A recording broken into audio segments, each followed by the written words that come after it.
Welcome to our deep dive into the mind of Carl Jung, where we unravel the shocking truth about directed thinking. Have you ever wondered how our thoughts shape our reality, or why we sometimes drift into daydreams that seem to have a life of their own? Today, we're exploring the fascinating concept of directed thinking and its counterpart, fantasy thinking, as envisioned by one of psychology's greatest minds.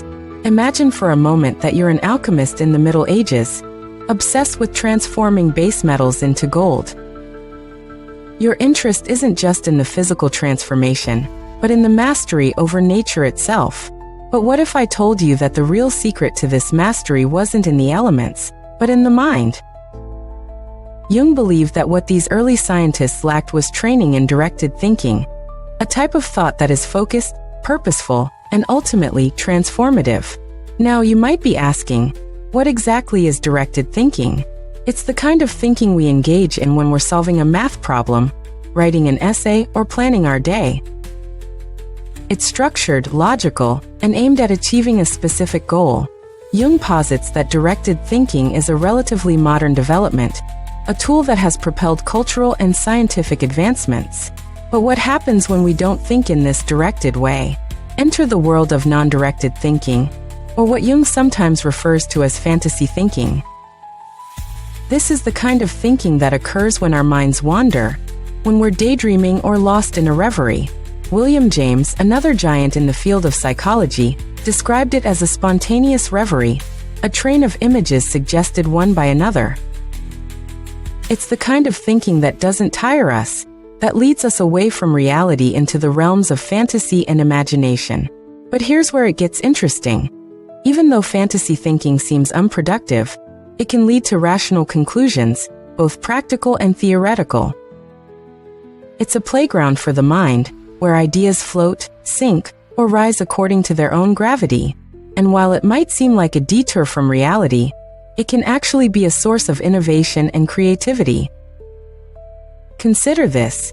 The great thinkers of the Middle Ages, like St. Thomas Aquinas and Duns Scotus, engaged in what we might now consider fantasy thinking.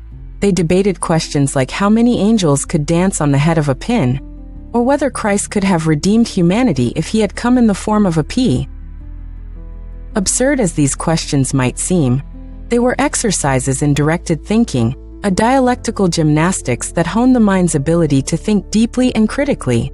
Jung suggests that our modern scientific method owes much to this scholastic spirit, which nourished the science of today with its rigorous training in directed thought. But there's a twist.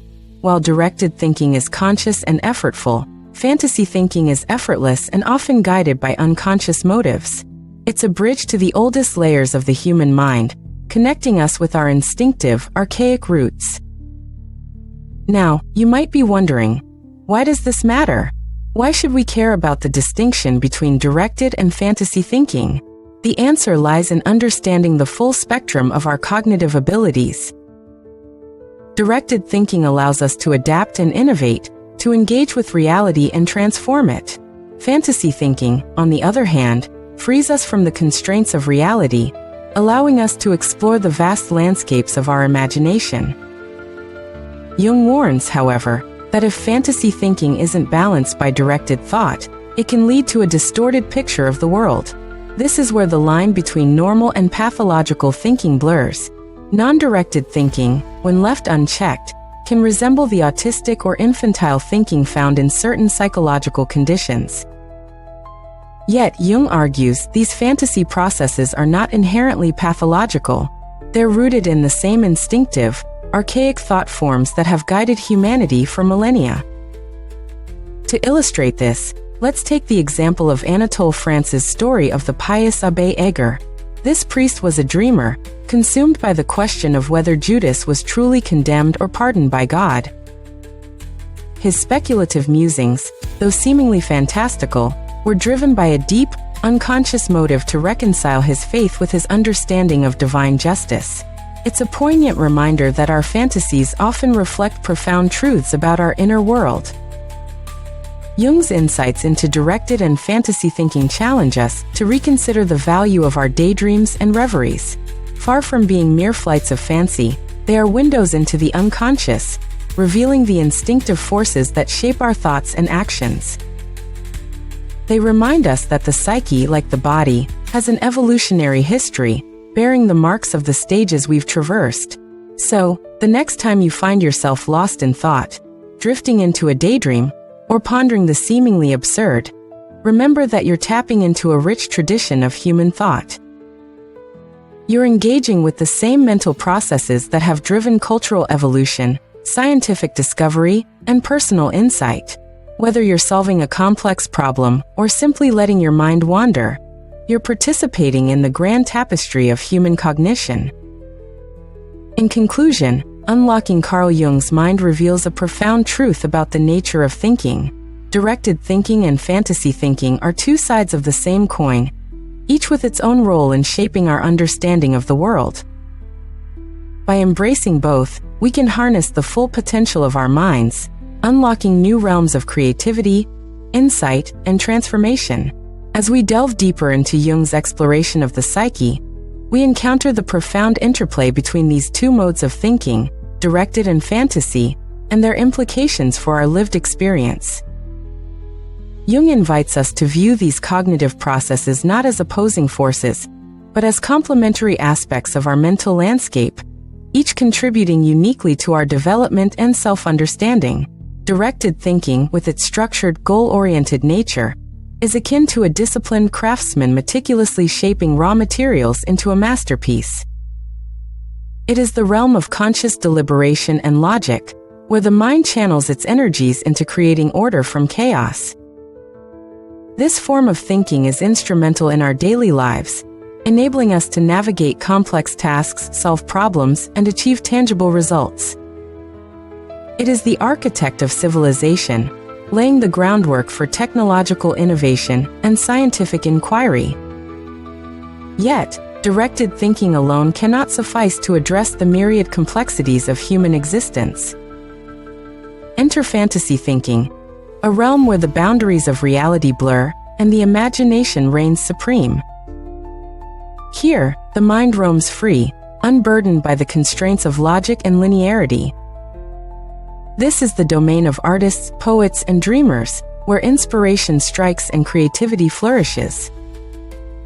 In fantasy thinking, we find the seeds of innovation, the sparks of genius that ignite revolutions in thought and art.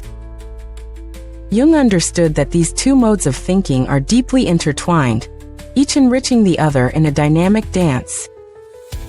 Directed thinking provides the framework upon which fantasy thinking can build, offering structure and coherence to the wild flights of imagination.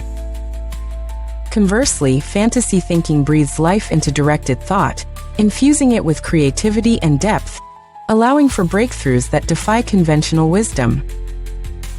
Consider the process of scientific discovery. Often, it begins with a moment of fantasy thinking, a sudden insight or a visionary idea that defies the known laws of nature. This spark of creativity then undergoes the rigorous scrutiny of directed thinking, where hypotheses are tested, experiments conducted, and theories refined.